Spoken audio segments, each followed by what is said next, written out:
Hello friends, north ఇండియాలో కర్వా చౌత్ అంటే అందరు ఆడవాళ్ళకి ఎంతో ఇష్టమైన పండగ. ఆ రోజు అందరు ఆడవాళ్ళు చక్కటి మంచి బట్టలు వేసుకుని నగలు, చీరలు, గాజులు చక్కగా అందంగా గోరింటాకులతో ఆ ముస్తాబై కర్వా వ్రతం చేసుకుంటారు అన్నమాట. దీనికోసం రోజంతా ఉపవాసం ఉండి చంద్రుడు వచ్చాక చంద్రుడికి నీళ్ళు ఇచ్చి అప్పుడు భోజనం చేస్తారు. ఈ వ్రతాన్ని అందరు గ్రూప్స్గా చేసుకుంటారనమాట. ఈసారి నా ఫ్రెండ్ భారతి వాళ్ళ ఇంట్లో మా ఫ్రెండ్స్ గ్రూప్ అందరు చేసుకుంటే నన్ను కూడా పిలిచింది. నేను చూడ్డానికి వెళ్ళాను అనమాట. యాక్చువల్లీ కథ ఏంటి అంటే, కర్వా అనే అమ్మాయి, ఆ అమ్మాయి ఒకసారి పుట్టింటికి వస్తుంది. ఆ అమ్మాయికి 7 అన్నదమ్ములు అనమాట. అయితే ఆ అమ్మాయికి కార్తీక మాసంలో వచ్చే కృష్ణపక్షంలో చతుర్థి నాడు పొద్దున్నుంచి సాయంత్రం దాకా ఉపవాసం ఉండి రాత్రికి చంద్రుడు కనిపించాక చంద్రుడికి నీళ్ళిచ్చి అప్పుడు భోజనం చేయాలన్నది ఆ అమ్మాయి నియమం. అయితే సాయంత్రం అయినా చంద్రుడు రాకపోయేసరికి ఆ అమ్మాయి నీరసించిపోతూ ఉంటుంది.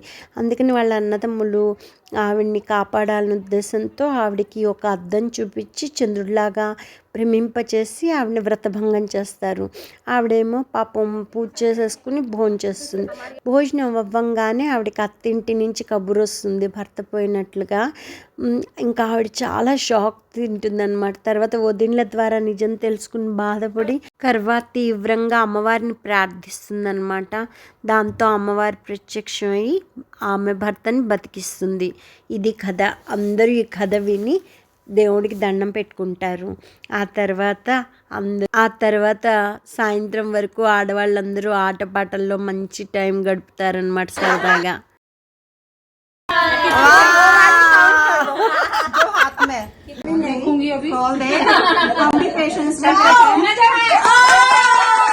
ఇంకా రాత్రి చంద్రుడు వచ్చాక ఆరుబయట ప్లేస్లో చక్కగా నేల మీద చంద్రుడి బొమ్మ గీసి చక్కగా పూజ చేసుకుని చంద్రుడికి అర్ఘ్యం ఇచ్చి సౌభాగ్యం ఇవ్వమని చెప్పి దండం పెట్టుకుంటారండి.